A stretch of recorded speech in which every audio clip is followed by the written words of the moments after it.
La libertad primera y última. Por Krishnamurti. Narración: Matías Larrea.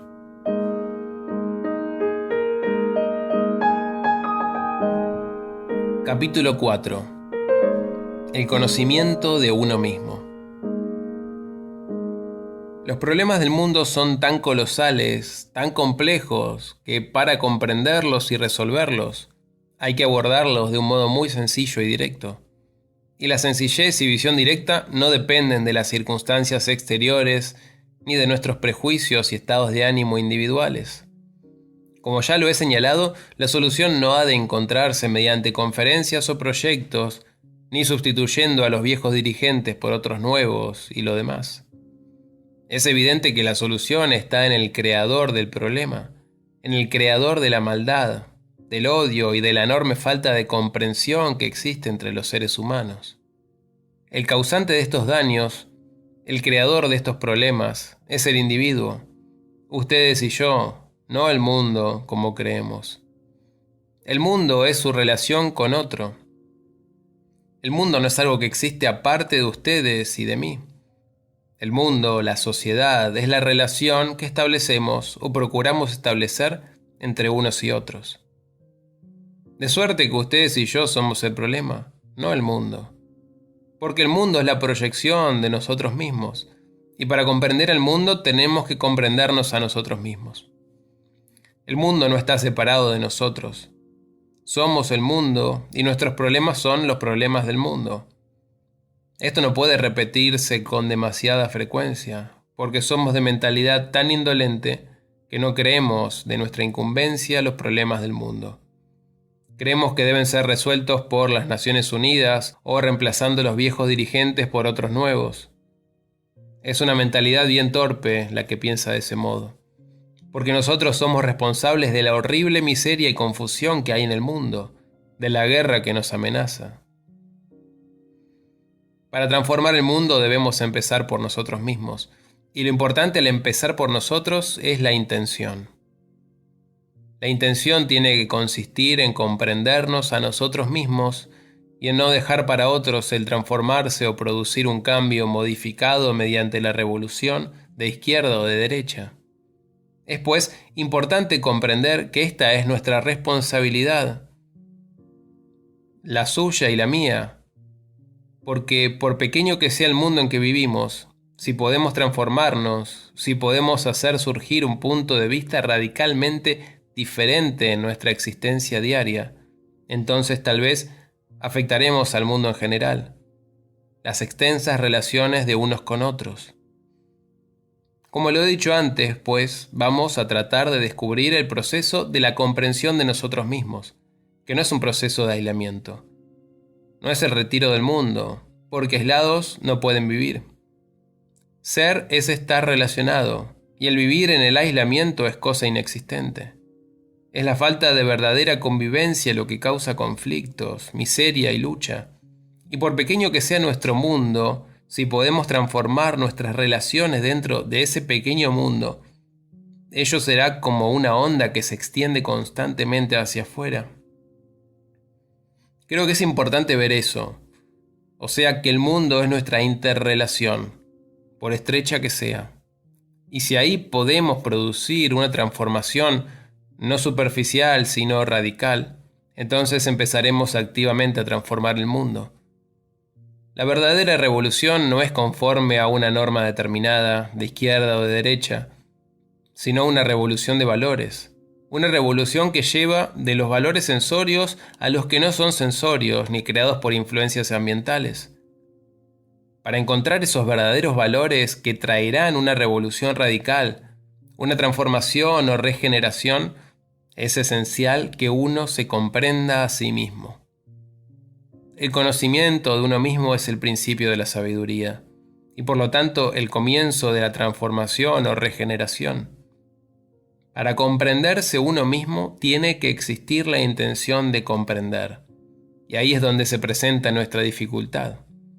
Porque si bien la mayoría de nosotros estamos descontentos, deseamos producir un cambio súbito, y nuestro descontento se canaliza hasta el mero logro de cierto resultado. estando descontentos, o buscamos otro empleo o simplemente sucumbimos ante el medio ambiente. De suerte que el descontento, en vez de encendernos, de inducirnos a poner en tela de juicio la vida y todo el proceso de la existencia, se ve canalizado, con lo cual nos volvemos mediocres y perdemos la energía y el empuje necesarios para descubrir todo el significado de la existencia. Por consiguiente, es importante descubrir esas cosas por nosotros mismos, pues el conocimiento de uno mismo no puede dárnoslo nadie, ni habrá de hallarse en libro alguno. Tenemos que descubrir, y para descubrir tiene que haber intención, búsqueda, investigación.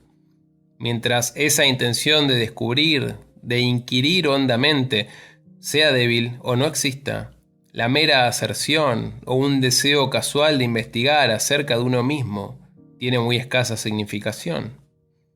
La transformación del mundo se efectúa, pues, por la transformación de uno mismo, porque el yo es producto y parte del proceso total de la existencia humana. Para transformarse, el conocimiento de uno mismo es esencial, porque sin conocer lo que son, no hay base para el verdadero pensar, y sin conocerse a ustedes mismos no puede haber una transformación. Uno debe conocerse tal cual es, no tal como desea ser, lo cual es un mero ideal y por lo tanto ficticio, irreal.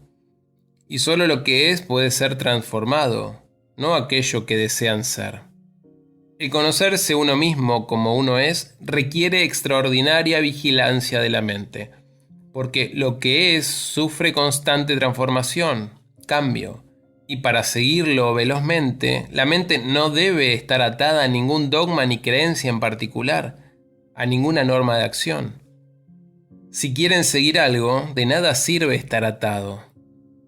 Para conocerse a ustedes mismos tiene que existir la vigilancia, la actitud alerta de la mente, en la que se está libre de toda creencia, de toda idealización, porque las creencias e ideales no hacen más que darles un color, pervirtiendo la verdadera percepción. Si quieren saber lo que son, no pueden imaginar o creer en algo que no son. Si soy codicioso, envidioso, violento, el mero hecho de tener un ideal de no violencia, de no codicia, es de escaso valor. Pero el saber que uno es codicioso o violento, el saberlo y comprenderlo, requiere extraordinaria percepción, ¿no es así? Exige honestidad, claridad de pensamiento. Mientras que perseguir un ideal alejado de lo que es resulta una escapatoria, les impide descubrir y obrar directamente sobre lo que son. De suerte que la comprensión de lo que son, feos o hermosos, perversos, dañinos o lo que fuere, el comprender sin deformación lo que son es el comienzo de la virtud. La virtud es esencial porque ella brinda libertad.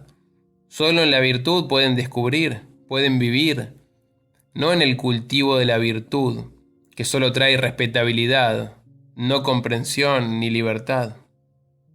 El ser virtuoso proviene de la comprensión de lo que son, mientras el hacerse virtuoso es aplazamiento, encubrimiento de lo que es con lo que desearían ser. Al hacerse virtuosos, evitan obrar directamente sobre lo que son. Este proceso de eludir lo que es mediante el cultivo del ideal es considerado virtuoso, pero si lo observan de cerca y directamente, verán que no es nada de eso. Consiste simplemente en dejar para después el enfrentarse con lo que es. La virtud no es llegar a ser lo que uno no es. La virtud es la comprensión de lo que es, y por lo tanto el estar libre de lo que es. Y la virtud resulta indispensable en una sociedad que se desintegra rápidamente. Para crear un mundo nuevo, una nueva estructura alejada de la antigua, tiene que haber libertad para descubrir. Y para ser libre tiene que haber virtud, pues sin virtud no hay libertad. El hombre inmoral que lucha por llegar a ser virtuoso puede jamás conocer la virtud. El hombre que no es moral no podrá nunca ser libre y por lo tanto no podrá nunca descubrir lo que es la realidad. La realidad solo puede encontrarse comprendiendo lo que es. Y para comprender lo que es tiene que haber libertad. Hay que estar libre del miedo a lo que es. Para comprender ese proceso es preciso que haya intención de conocer lo que es, de seguir todo pensamiento, sentimiento y acción. Y el comprender lo que es en extremo difícil porque lo que es jamás está inmóvil, estático, siempre está en movimiento. Lo que es lo que ustedes son, no lo que les gustaría ser. No es el ideal, porque el ideal es ficticio. Es en realidad lo que ustedes hacen, piensan y sienten de instante en instante. Lo que es lo real. Y para comprender lo real se requiere alerta percepción. Una mente muy vigilante y veraz. Pero si empezamos por condenar lo que es, si empezamos por censurarlo o resistirle, no comprenderemos su movimiento. Si quiero comprender a alguien, no puedo condenarlo. Tengo que observarlo, que estudiarlo. Tengo que amar la cosa misma que estudio. Si quieren comprender a un niño, deben amarlo, no condenarlo. Deben jugar con él, observar sus movimientos, su idiosincrasia, sus modos de conducirse, pero si no hacen más que condenarlo, resistirle o censurarlo, no hay comprensión del niño. De un modo análogo, para comprender lo que es, hay que observar lo que uno piensa, siente y hace de instante en instante. Eso es lo efectivo. Ninguna otra acción, ningún ideal o acción ideológica es lo existente. Es un mero anhelo, un deseo ficticio de ser otra cosa que lo que uno es. Para comprender lo que es, se requiere un estado de la mente en el que no haya identificación ni condenación, lo cual significa una mente que sea alerta y sin embargo pasiva. En ese estado nos encontramos cuando deseamos realmente comprender algo, cuando hay intensidad en el interés. Ese estado mental se produce. Cuando uno está interesado en comprender lo que es, el estado real de la mente no necesita forzar la disciplina ni controlarla. Antes bien, hay entonces vigilancia pasiva y alerta. Este estado de alerta percepción surge cuando hay interés, intención de comprender.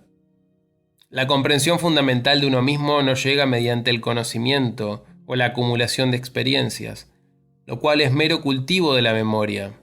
La comprensión de uno mismo es de instante en instante, y si solo acumulamos conocimiento del yo, es ese conocimiento lo que impide una comprensión más amplia. El conocimiento y la experiencia acumulados, en efecto, llegan a ser el centro a través del cual el pensamiento enfoca y desarrolla su existencia. El mundo no es diferente de nosotros y nuestras actividades, porque lo que nosotros somos es lo que crea los problemas del mundo.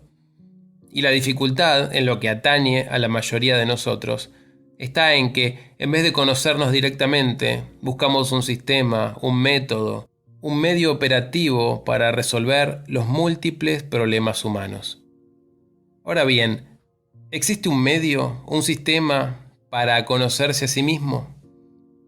Cualquier persona sagaz, cualquier filósofo, puede inventar un sistema, un método. Pero, a buen seguro, el seguir un sistema solo producirá un resultado creado por ese sistema, ¿no es así? Si yo sigo determinado método para conocerme a mí mismo, tendré el resultado que dicho sistema necesita. Mas ese resultado no será evidentemente la comprensión de mí mismo. Es decir, siguiendo un método, un sistema, un medio para conocerme a mí mismo, ajusto mi pensamiento, mis actividades a una norma. Pero el seguir una norma no es comprensión de uno mismo. No hay, pues, método alguno para el conocimiento de uno mismo. Buscar un método implica invariablemente el deseo de alcanzar algún resultado. Y eso es lo que todos queremos. Seguimos a la autoridad, si no la de una persona, la de un sistema, una ideología. Porque queremos un resultado que sea satisfactorio, que nos dé seguridad. En realidad no queremos comprendernos a nosotros mismos, nuestros impulsos y reacciones.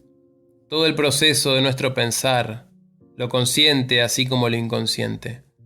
Quisiéramos más bien seguir un sistema que nos asegure un resultado. Mas el seguir un sistema es invariablemente el resultado de nuestro deseo de seguridad, de certeza. Y es evidente que el resultado no es la comprensión de uno mismo. Cuando seguimos un método, debemos tener autoridades: el instructor, el guía espiritual, el salvador, el maestro, que nos garanticen lo que deseamos. Y por cierto, ese no es el camino hacia el conocimiento de uno mismo. La autoridad impide el conocimiento de uno mismo, ¿no es así? Bajo el amparo de una autoridad, de un guía, podrán tener temporalmente un sentido de seguridad, de bienestar. Pero esa no es la comprensión del proceso total de uno mismo. Por su propia naturaleza, la autoridad impide la plena conciencia de uno mismo y por lo tanto destruye finalmente la libertad. Y solo en la libertad cabe la creatividad. La creatividad solo puede existir a través del conocimiento de uno mismo. La mayoría de nosotros no somos creativos. Somos máquinas de repetición, simples discos de fonógrafo que reproducen una y otra vez ciertas canciones de la experiencia, ciertas conclusiones y recuerdos propios o ajenos. Semejante repetición no es existencia creativa, pero es lo que queremos. Como queremos estar seguros en nuestro fuero íntimo, constantemente buscamos métodos y medios para esa seguridad. Con ello creamos autoridad, el culto de otro ser, lo que destruye la comprensión. Esa espontánea serenidad de la mente en la cual tan solo puede existir un estado de creatividad. Nuestra dificultad, ciertamente, estriba en que la mayoría de nosotros hemos perdido ese sentido de creatividad. Ser creativos no significa que hayamos de pintar cuadros o escribir poemas y hacernos famosos. Eso no es creatividad, es simplemente capacidad para expresar una idea que el público aplaude o desdeña. Capacidad y creatividad no deben ser confundidas.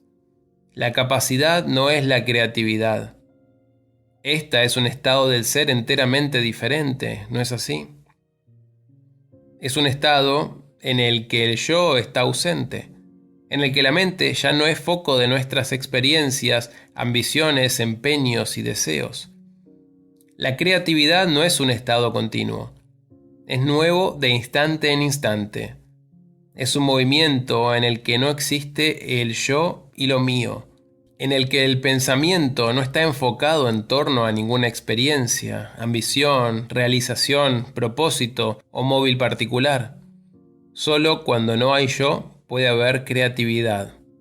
Ese estado del ser que es el único en que puede manifestarse la realidad, el creador de todas las cosas.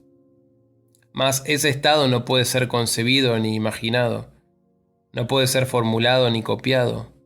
No puede alcanzarse por ningún sistema, por ningún método, por ninguna filosofía, por ninguna disciplina. Por el contrario, él surge tan solo por la comprensión del proceso total de uno mismo. La comprensión de uno mismo no es un resultado, una culminación. Consiste en verse de instante en instante en el espejo de la convivencia. En ver la propia relación con los bienes, las cosas, las personas y las ideas. Pero hallamos difícil estar alertas, ser sensibles, y preferimos embotar nuestra mente siguiendo un método, aceptando autoridades, supersticiones y gratas teorías. Y de este modo nuestra mente se hastía, se agota y se insensibiliza. Una mente tal no puede estar en estado de creatividad. Ese estado de creatividad adviene tan solo cuando el yo, que es el proceso de reconocimiento y acumulación, deja de ser.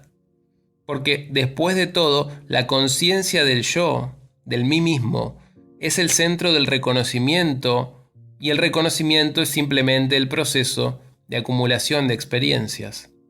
Pero a todos nos asusta no ser nada, porque todos queremos ser algo. El hombre pequeño quiere ser hombre grande. El hombre sin virtud quiere ser virtuoso. El débil y oscuro ansía poder, posición y autoridad. Esa es la incesante actividad de la mente.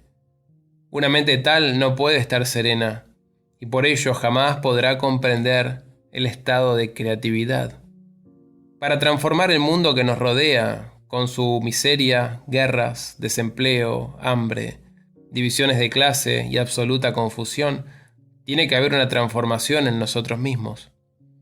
La revolución debe empezar dentro de uno mismo, pero no de acuerdo a ninguna creencia o ideología, porque la revolución basada en una idea o en la adaptación a un modelo determinado no es en modo alguno evidentemente una revolución.